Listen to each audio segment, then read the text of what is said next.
닥쳐! 넌 자식이라 할 수 없다. 날 버린 건 너희였어. 아버지가 지금 뭐 하는 거예요? 너희는 애 자식이 아니야. 돈만 밝히는 욕심쟁이들일 뿐이지. 지연이 하나가 너희 셋보다 낫다. 아직도 그 애만 생각하시는군요. 그럼 그 애한테 가서 사세요.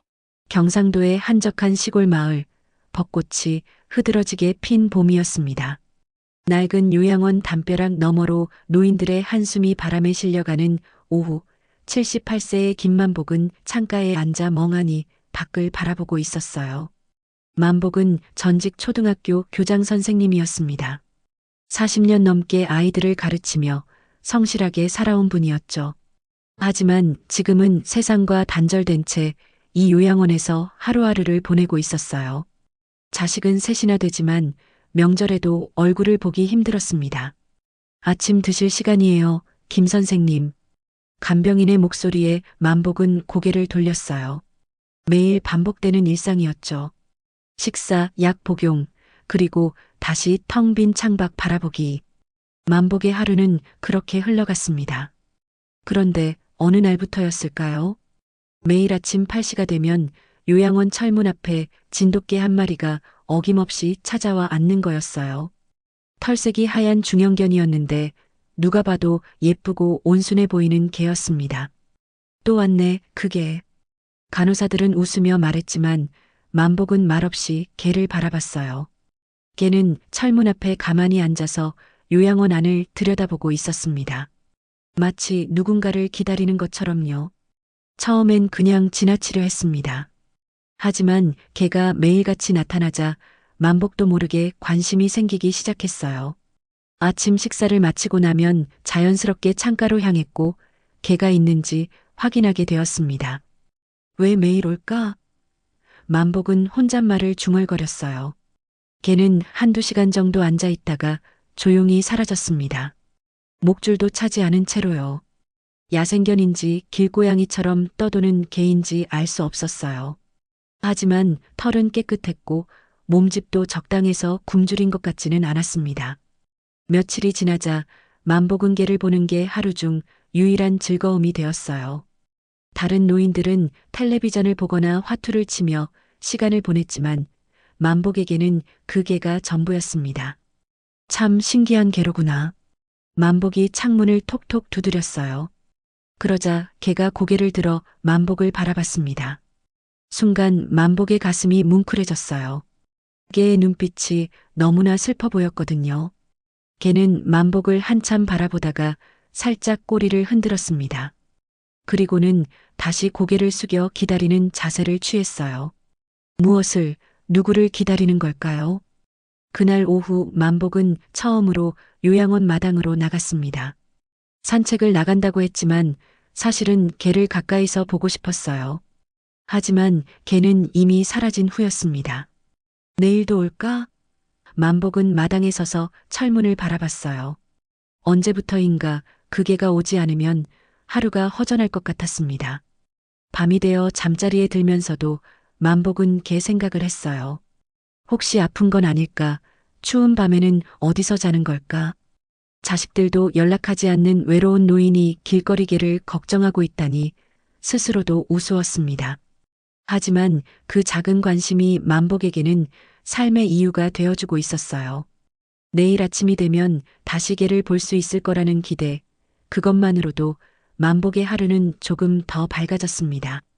다음 날 아침 8시, 개는 어김없이 나타났어요. 만복은 창가에서 미소를 지었습니다.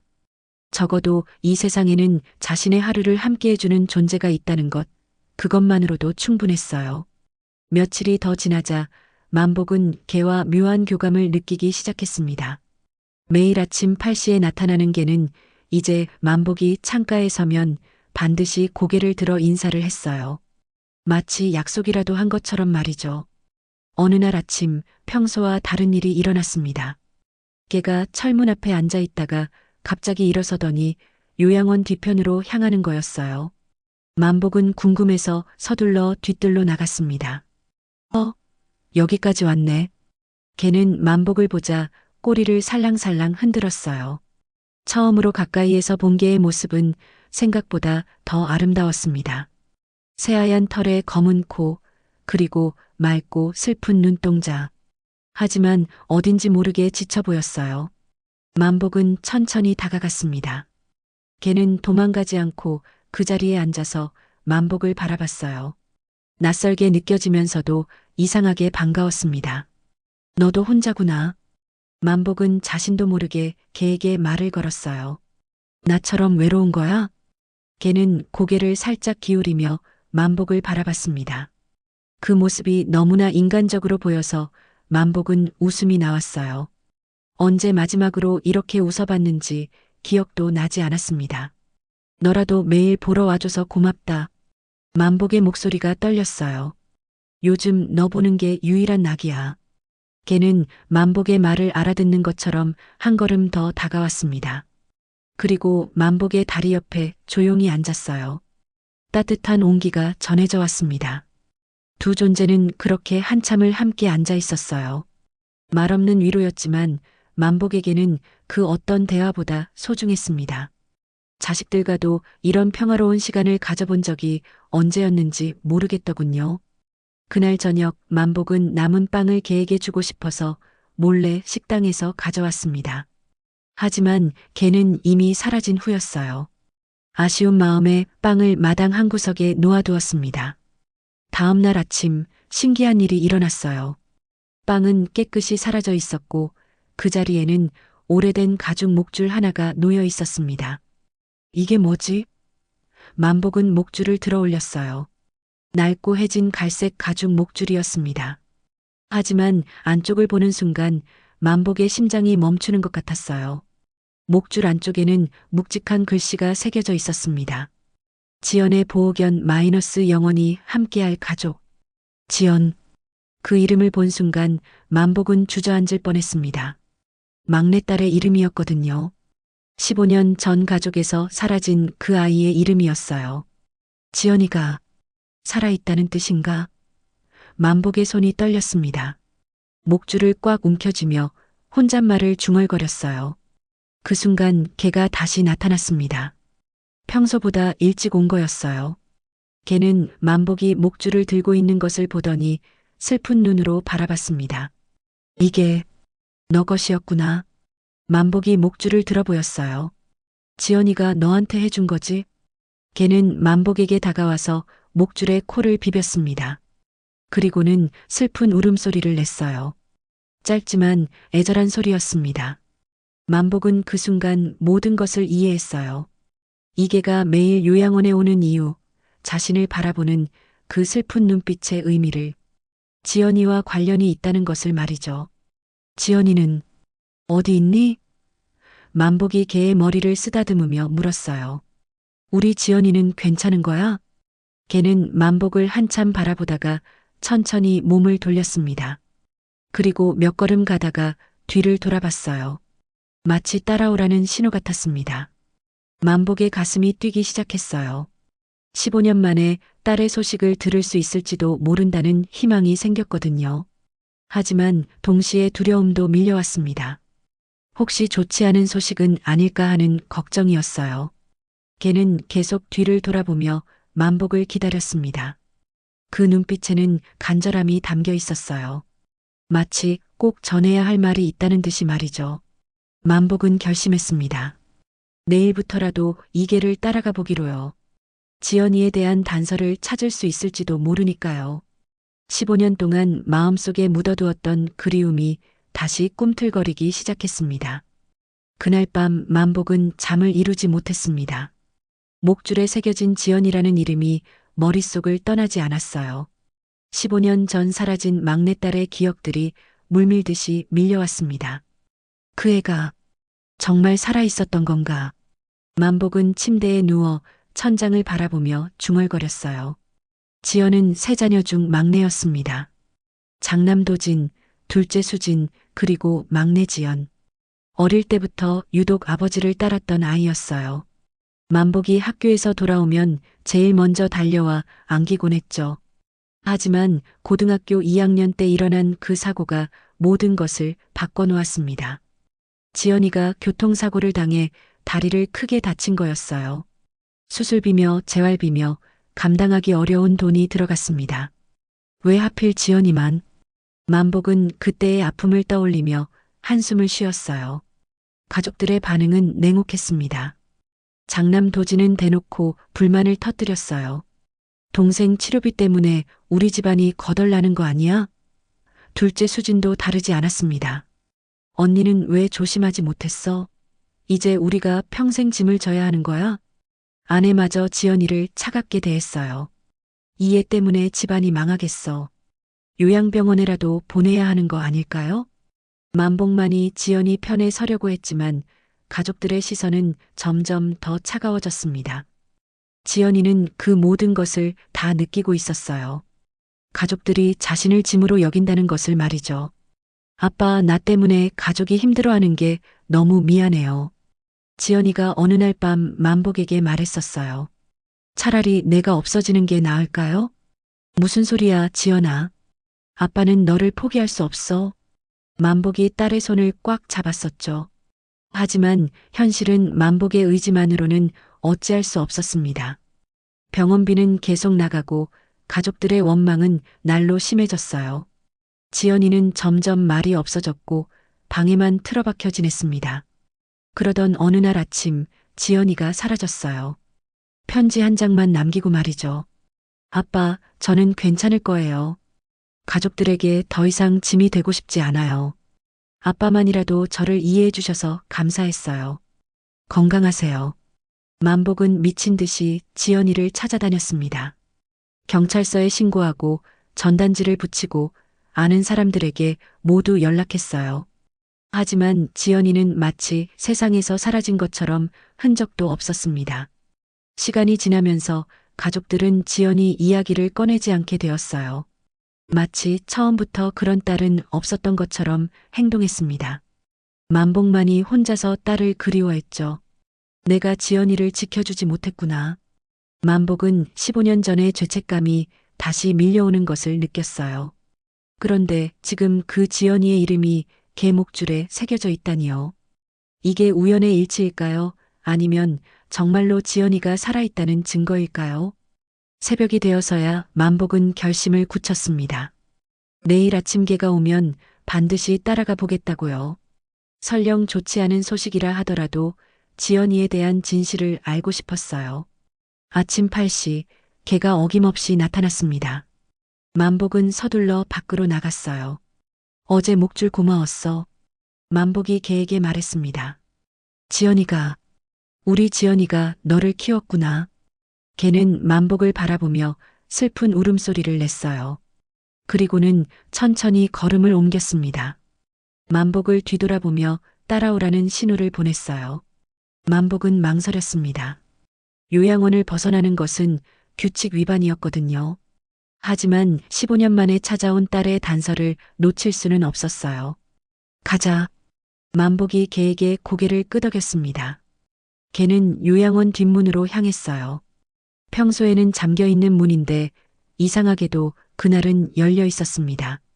개가 먼저 문을 빠져나가고 만복이 그 뒤를 따랐어요. 마을길을 따라 걷기 시작했습니다. 개는 길을 잘 알고 있는 듯 망설임 없이 앞장서서 걸었어요. 만복은 한참 걷지 않아서 숨이 찼지만 개를 놓칠까봐 계속 따라갔습니다. 어디로 가는 거니? 만복이 개에게 물었어요. 개는 뒤돌아보며 잠깐 기다려 주었습니다. 그리고는 다시 앞으로 걸어갔어요. 마을을 벗어나 산길로 접어들었습니다. 만복의 가슴이 두근거렸어요. 정말로 지연이를 만날 수 있을까요? 아니면 그저 실망만 안겨줄 뿐일까요? 하지만 이미 돌아갈 수는 없었습니다. 너무 오래 기다려온 순간이었거든요. 산길은 생각보다 험했어요. 개는 익숙한 듯 가볍게 올라갔지만 만복은 점점 힘들어졌습니다. 그래도 포기할 수는 없었어요. 지연이와 관련된 진실이 저 앞에 기다리고 있을 테니까요. 1시간 정도 산길을 오른 끝에 만복과 개는 마을 뒷산 너머의 작은 폐가에 도착했습니다. 오래된 한옥집이었는데 지붕 기와는 이끼가 끼어 있었고 마당에는 잡초가 무성했어요. 여기가 어디지? 만복이 숨을 헐떡이며 주변을 둘러봤습니다. 걔는 집 앞에서 멈춰서더니 만복을 돌아봤어요. 그리고는 대문 쪽으로 천천히 걸어갔습니다. 대문은 반쯤 열려 있었고 걔는 망설임 없이 안으로 들어갔어요. 만복은 잠시 주저했습니다. 남의 집에 무단 침입하는 것 같아서 말이죠. 하지만 걔가 뒤돌아보며 재촉하는 눈빛을 보내자 조심스럽게 따라 들어갔어요. 집안은 생각보다 깨끗했습니다. 먼지는 쌓여 있었지만 누군가 살았던 흔적이 역력했어요. 거실 벽에는 아이들 그림이 여러 장 붙어 있었고 작은 탁자 위에는 색연필과 도화지가 놓여 있었습니다. 누가 여기서 살았던 건가? 만복이 벽에 붙은 그림들을 자세히 봤어요. 그런데 그 순간 만복의 심장이 멈추는 것 같았습니다. 벽 한쪽에 연필로 쓰여진 글씨가 보였거든요. 지연 선생님 고마워요. 마이너스 미영이가 지연 언니 덕분에 그림을 잘 그리게 됐어요. 마이너스 준호 선생님이 가르쳐준 글씨 연습 열심히 할게요. 마이너스 소라. 지연이라는 이름이 계속 나왔습니다. 만복의 딸 지연이가 여기서 아이들을 가르쳤다는 뜻일까요? 걔는 안방으로 향했어요.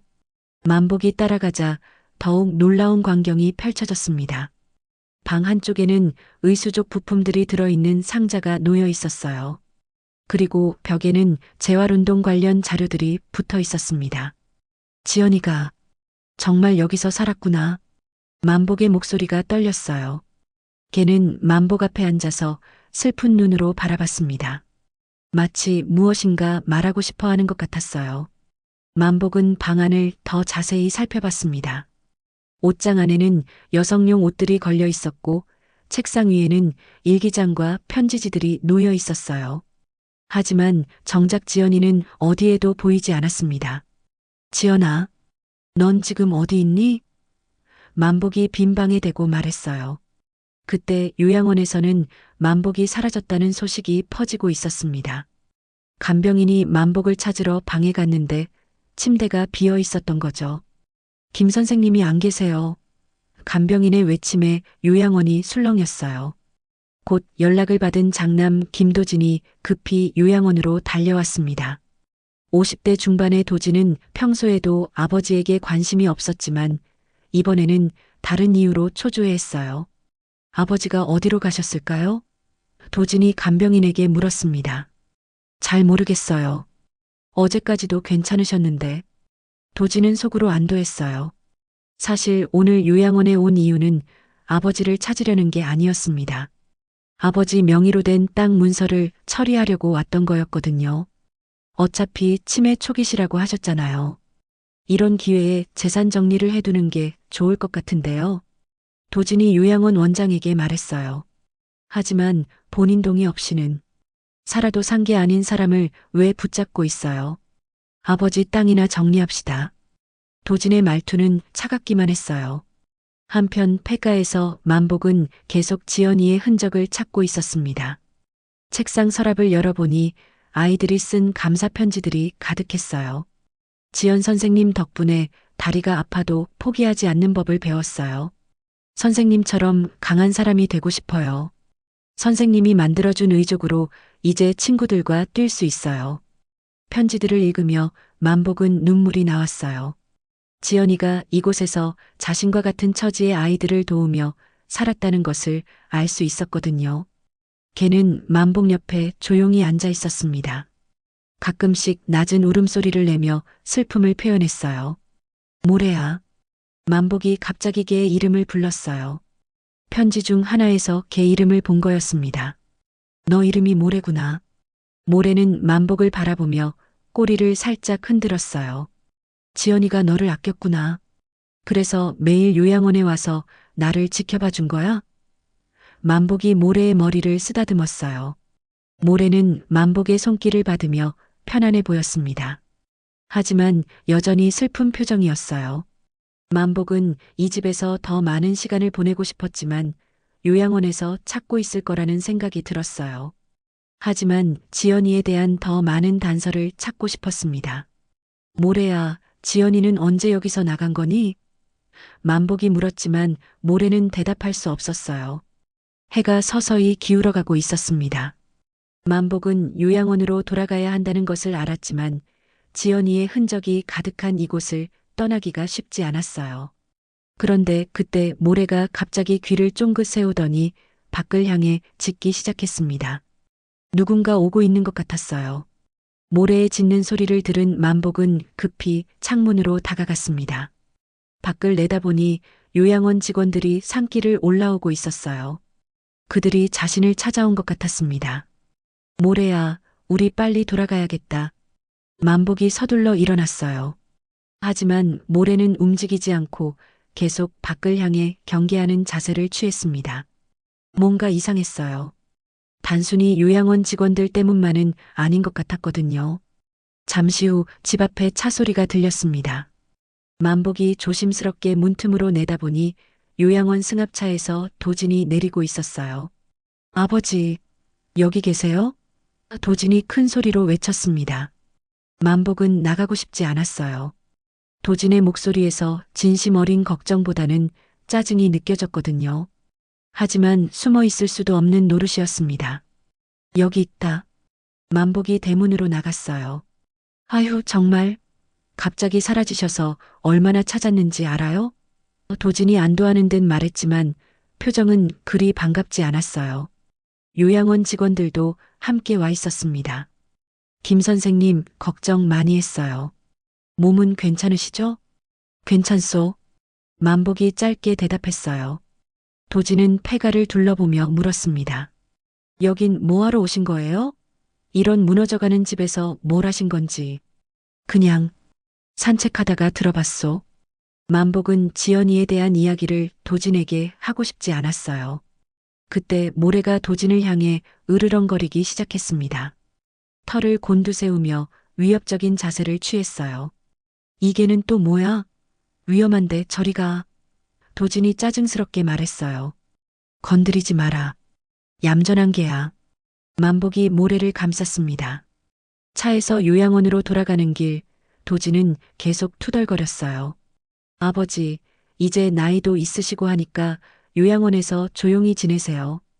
괜히 돌아다니시면 사고라도 나면 어떡해요.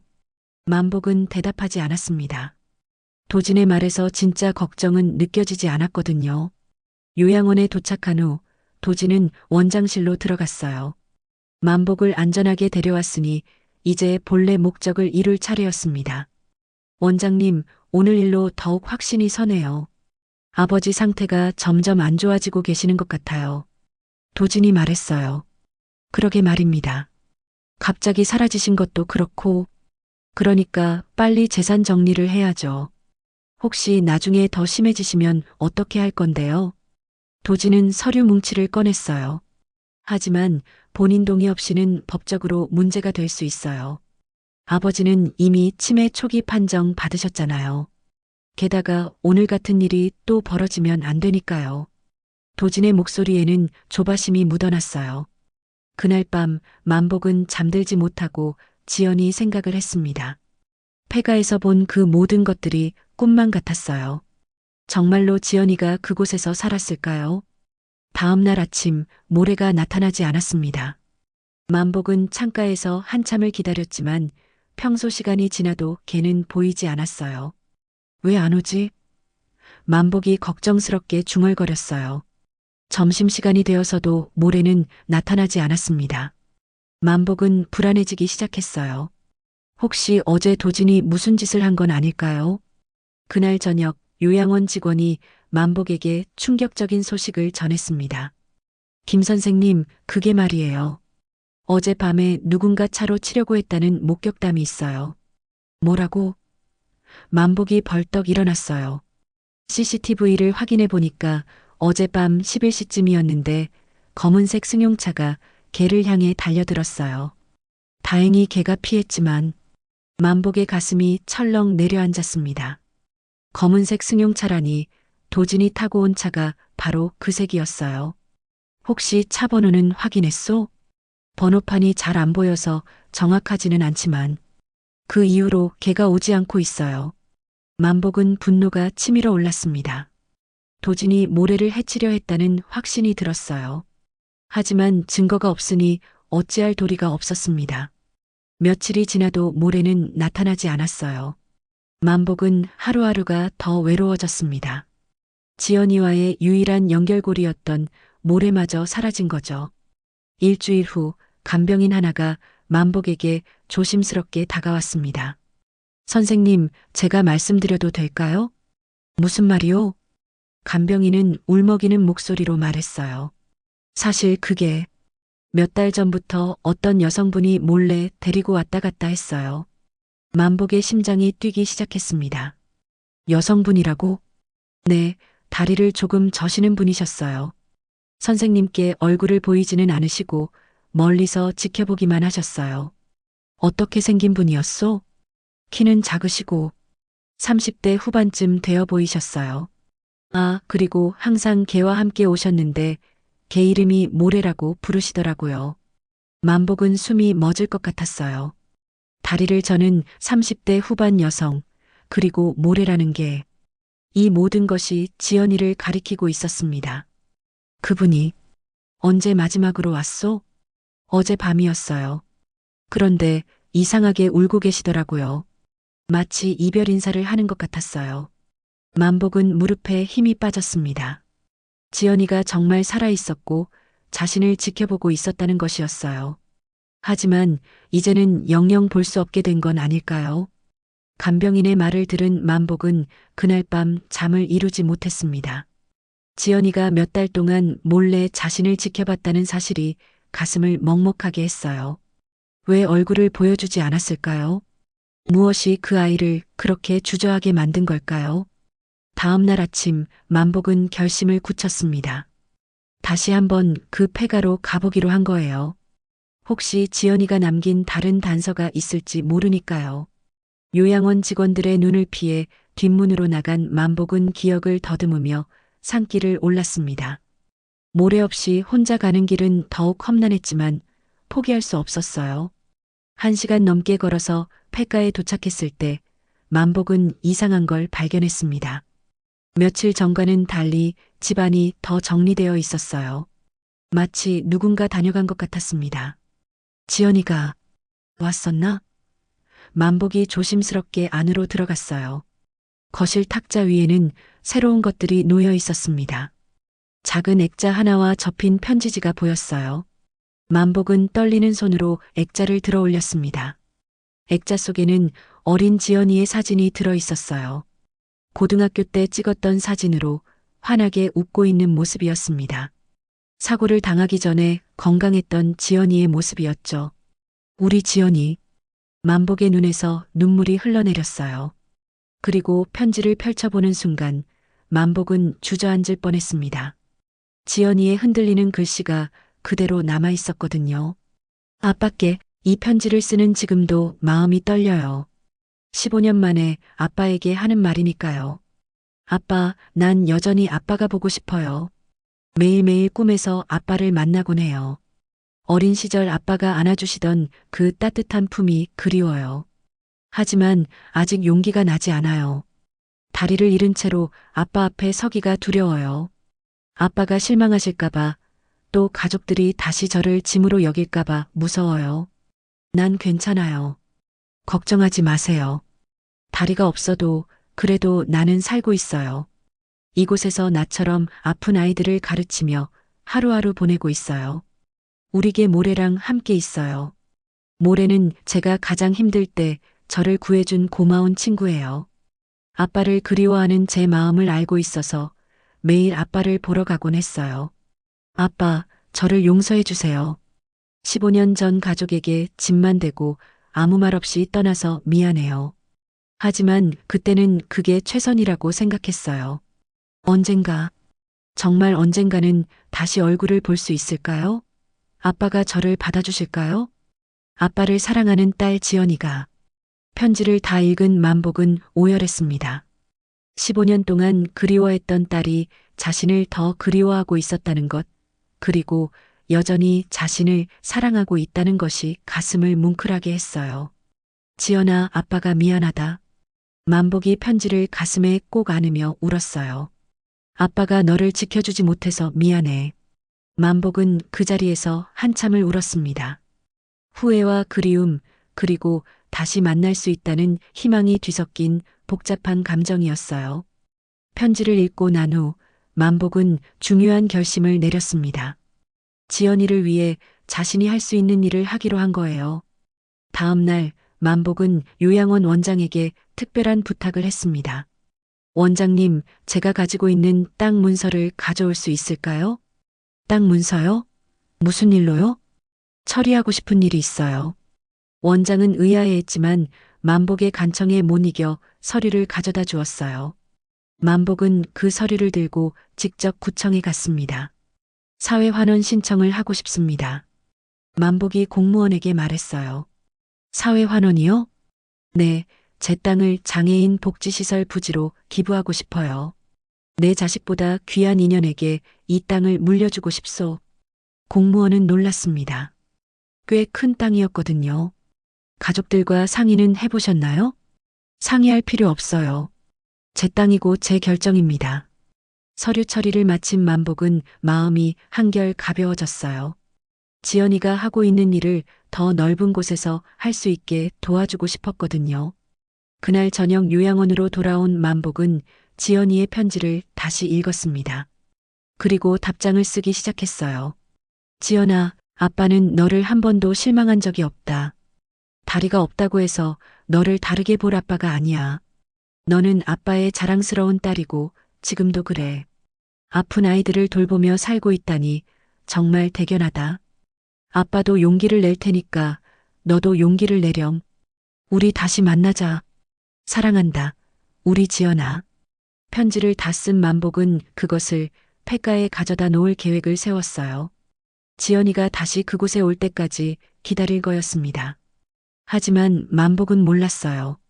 도진이 아버지의 행동을 계속 감시하고 있다는 것을, 그리고 땅 기부 소식을 듣고 분노에 차 있다는 것을 말이죠. 다음 날 아침 모래가 다시 나타났습니다. 며칠 동안 보이지 않았던 개가 요양원 철문 앞에 앉아 있었어요. 하지만 예전과는 달리 몸에 상처가 있었고 많이 야위어 보였습니다. 모래야. 만복이 반가워하며 달려나갔어요. 모래는 만복을 보자 반가워했지만 어딘지 슬퍼 보였어요. 마치 무슨 일이 일어날 것을 예감하는 것 같았습니다. 모래가 다시 나타난 지 이틀 후 도진이 요양원에 급히 찾아왔습니다. 평소와는 달리 얼굴이 새빨갛게 달아올라 있었어요. 구청에서 연락을 받았던 거죠. 아버지, 도진이 만복의 방으로 들이닥쳤습니다. 이게 무슨 일이에요? 무슨 일이 뭐냐? 만복이 침착하게 대답했어요. 땅을 기부하셨다고요? 우리 가족 재산을 왜 마음대로 처분하세요? 도진의 목소리가 요양원 복도까지 울려 퍼졌습니다. 만복은 별로 놀라지 않았어요. 언젠가는 이런 일이 일어날 줄 알고 있었거든요. 내 땅이니까 내가 처분하는 거야. 뭐가 문제냐? 문제가 뭐가 아니라. 도진이 흥분해서 소리쳤어요. 그 땅이 얼마나 비싼 줄 아세요? 몇억 원짜리 땅을 그냥 기부해버리다니. 돈이 그렇게 중요하냐? 만복의 목소리가 차가워졌어요. 중요하죠.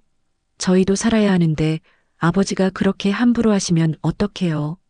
주변 환자들이 웅성거리기 시작했습니다. 간병인들도 걱정스러운 얼굴로 지켜봤어요. 너희들이 언제 나를 신경 써줬냐?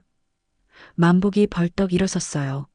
명절에도 안 오고 안부 전화 한 통 없으면서 땅 얘기만 나오면 달려오는구나. 그건 그렇지만. 도진이 말끝을 흐렸어요. 그렇지만이 뭐야? 너희는 내가 죽기만 기다리고 있잖아. 만복의 목소리가 떨렸어요. 도진은 잠시 말문이 막혔습니다. 아버지의 말이 사실이었거든요. 이걸 다 포기하겠다고요? 그 자식 찾겠다고? 도진이 다른 방법으로 화제를 돌렸어요. 무슨 자식 말이냐? 지연이요. 아직도 그 애 때문에 이러시는 거잖아요. 도진이 큰 소리로 외쳤어요. 요양원이 순간 조용해졌습니다. 만복의 표정이 굳어졌어요. 지연이 이름을 함부로 부르지 마라. 15년 전에 가출한 애를 아직도 그리워하세요? 그 애는 이미 죽었을지도 모르는데. 도진의 말이 너무 잔인했어요. 만복은 더 이상 참을 수 없었습니다. 벌떡 일어나서 도진의 뺨을 올려쳤어요. 닥쳐. 만복의 목소리가 천둥처럼 울렸어요. 넌 자식이라 할 수 없다. 날 버린 건 너희였어. 도진은 뺨을 만지며 황당해했어요.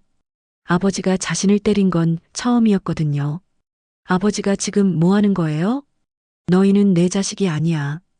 돈만 밝히는 욕심쟁이들일 뿐이지. 만복의 눈에서 눈물이 흘러내렸어요. 지연이 하나가 너희 셋보다 낫다. 아직도 그 애만 생각하시는군요. 도진이 분노했어요. 그럼 그 애한테 가서 사세요. 그 순간이었습니다. 요양원 현관문이 조용히 열리며 한 여성이 들어왔어요. 목발을 짚고 불편한 다리를 끌며 천천히 걸어오는 모습이었습니다. 만복과 도진의 시선이 그 여성에게 집중됐어요. 30대 후반쯤 되어 보이는 여성은 긴 머리를 뒤로 묶고 있었고 얼굴에는 세월의 흔적이 있었지만 여전히 아름다웠어요. 지연이. 만복의 입에서 떨리는 목소리가 나왔어요. 바로 지연이었습니다. 15년 만에 아버지 앞에 선 거죠. 지연이는 아버지를 보며 눈물을 흘렸어요. 아빠, 늦게 와서 미안해요. 요양원이 완전히 조용해졌습니다. 모든 사람들이 이 극적인 상봉을 지켜보고 있었어요. 도진은 믿을 수 없다는 표정이었어요. 지연이? 정말 지연이야? 지연이는 도진을 차갑게 바라봤어요. 오빠. 만복은 지연이에게 천천히 다가갔습니다. 딸의 얼굴을 자세히 보고 싶었어요. 15년의 세월이 흘렀지만 여전히 자신의 소중한 딸이었습니다. 지연아. 만복이 지연이의 손을 잡았어요. 아빠가 널 찾았구나. 아빠, 보고 싶었어요. 지연이가 울먹였어요. 그때 모래가 지연이 옆에 나타났습니다. 조용히 지연이 곁에 앉아서 만복을 바라봤어요. 모래가 매일 아빠를 보러 왔어요. 제가 용기가 없어서 직접 오지 못했는데. 지연이가 모래의 머리를 쓰다듬었어요. 도진은 아직도 상황을 받아들이지 못하고 있었어요. 지연아, 내가 정말 살아있었구나. 그런데 왜 연락도 안 하고 연락할 이유가 있었나요? 지연이의 목소리가 차가웠어요. 오빠들이 저를 반겨주셨을까요? 도진은 할 말이 없었어요. 지연아, 이제 집으로 가자. 만복이 딸의 손을 꼭 잡았어요. 아빠, 저는 요양원 생활에 익숙하지 않을 것 같아요. 다른 곳에서 함께 살면 안 될까요? 만복은 고개를 끄덕였어요. 어디든 좋다. 내가 있는 곳이 아빠에게는 집이야. 도진은 마지막으로 한 번 더 항변했어요. 그럼 땅은 어떻게 하실 거예요? 만복이 도진을 똑바로 쳐다봤어요. 그 땅으로 지연이가 하고 있는 일을 도울 거야. 너희들한테는 한 푼도 안 줄 테니까 기대하지 마라. 도진은 분하다는 표정으로 요양원을 나갔어요. 끝까지 돈 얘기만 하다가 말이죠. 아버지와 딸 그리고 모래가 함께 있는 모습을 본 요양원 사람들은 모두 감동했어요. 진짜 가족의 의미가 무엇인지 보여주는 장면이었거든요. 지연이와의 재회 후 일주일이 지났습니다. 만복은 요양원을 나와 지연이와 함께 그 폐가로 이사했어요. 낡은 집이었지만 딸과 함께하는 공간이라서 궁전보다 소중했습니다. 아빠, 여기 앉으세요. 지연이가 마당에 놓인 평상에 방석을 깔아드렸어요. 두 사람은 함께 집을 고치기 시작했습니다. 지연이는 다리가 불편했지만 의외로 손재주가 좋았어요. 15년 동안 혼자 살면서 터득한 기술들이었죠. 지연아, 무리하지 마라. 만복이 딸을 걱정하며 말했어요. 괜찮아요, 아빠. 이런 일은 이제 익숙해요. 지연이가 환하게 웃었어요. 모래는 두 사람 곁에서 행복해 보였습니다. 드디어 자신이 그토록 이어주고 싶었던 두 사람이 함께하게 된 거니까요. 며칠 후 지연이는 아버지에게 자신이 그동안 해온 일에 대해 자세히 말해 주었어요. 아빠, 저는 여기서 아픈 아이들을 가르치고 있어요. 지연이가 벽에 붙은 아이들 그림을 가리켰어요. 저처럼 다리가 불편한 아이들, 팔이 없는 아이들, 모두 제 소중한 학생들이에요. 만복은 딸이 자랑스러웠어요. 힘들지 않았냐? 처음엔 힘들었어요. 하지만 아이들이 희망을 되찾는 모습을 보면서 저도 살아갈 이유를 찾았어요. 지연이는 계속해서 이야기했어요. 의족 기술도 배웠어요. 아이들에게 맞는 보조기구를 직접 만들어주거든요. 대단하구나, 우리 지연이가. 만복의 목소리가 뭉클했어요. 그때 마당에서 아이들 목소리가 들렸습니다. 지연이의 학생들이 찾아온 거였어요. 지연 선생님, 선생님, 할아버지가 오셨다면서요? 아이들이 우르르 들어와서 만복에게 인사했어요. 모두 다양한 장애를 가진 아이들이었지만 얼굴은 밝았습니다. 안녕하세요, 할아버지. 만복은 아이들을 보며 감동했어요. 지연이가 이런 소중한 일을 하고 있었다니요. 지연 선생님 덕분에 저희가 이렇게 씩씩해졌어요. 한 아이가 자신의 의족을 자랑스럽게 보여주었어요. 선생님이 포기하지 말라고 하셨어요. 다른 아이도 말했어요. 만복은 그제야 이해했습니다. 자신이 기부한 땅이 왜 필요한지, 지연이가 얼마나 많은 아이들에게 희망을 주고 있는지 말이죠. 며칠 후 구청에서 연락이 왔습니다. 만복이 기부한 땅에 장애인 복지센터 건립이 승인되었다는 소식이었어요. 지연아, 이제 더 큰 곳에서 아이들을 가르칠 수 있겠구나. 만복이 기뻐했어요.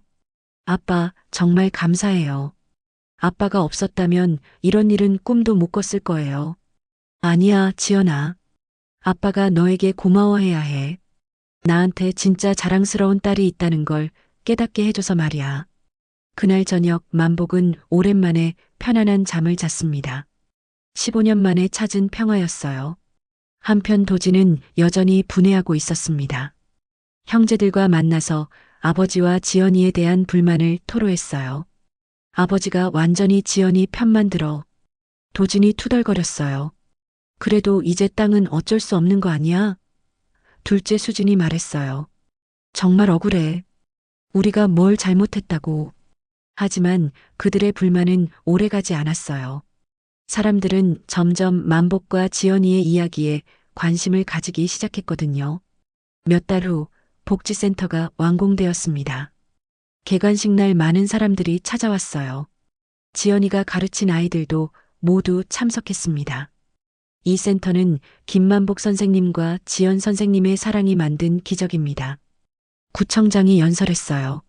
사람들은 박수를 쳤고 만복과 지연이는 손을 잡고 서 있었어요. 모레도 그들 곁에서 꼬리를 흔들고 있었습니다. 아빠, 꿈만 같아요. 지연이가 속삭였어요. 아니야, 지연아. 이건 꿈이 아니라 현실이야. 우리가 함께 만든 현실이지. 그날 저녁 세 식구는 집 마당에서 저녁을 먹었어요. 해가 서서히 지면서 하늘이 주황빛으로 물들었습니다. 아빠, 15년 전에는 상상도 못했어요. 이렇게 다시 아빠와 함께 있을 수 있을 거라고요. 나도 그래, 지연아. 너를 다시 만날 수 있어서 정말 행복해. 모레는 지연이의 무릎에 머리를 올리고 누워 있었어요. 모든 것이 완벽했습니다. 모레야, 고마워. 만복이 개의 머리를 쓰다듬었어요. 내가 없었다면 우리는 영영 만나지 못했을 거야. 모레는 만복을 바라보며 살짝 꼬리를 흔들었어요. 아빠, 이제 진짜 가족이 뭔지 알 것 같아요. 지연이가 말했어요. 그래, 진짜 가족은 돈이 아니라 곁에 있어주는 거더라. 마당에는 평화로운 침묵이 흘렀어요. 15년의 이별과 아픔을 겪고 나서야 찾은 진정한 가족의 의미였습니다. 해가 완전히 지고 별이 뜨기 시작했어요. 지연이의 무릎에 누운 모래, 그 곁에서 벤치에 앉은 만복. 세 존재의 그림자가 달빛에 길게 늘어났습니다. 봄바람이 살랑 불어와 흙먼지를 날렸어요. 그 흙먼지 속에는 15년간의 그리움과 새로운 시작의 희망이 함께 섞여 있었습니다. 가족이란 기다리는 것이다. 때론 개 한 마리의 사랑이 진짜 가족보다 더 깊다. 모래의 목줄에 새겨진 그 이름이 이 모든 기적을 만들어낸 거였어요. 사랑은 결코 사라지지 않는다는 것을, 진정한 가족은 혈연이 아니라 마음으로 이어진다는 것을 보여준 아름다운 이야기였습니다.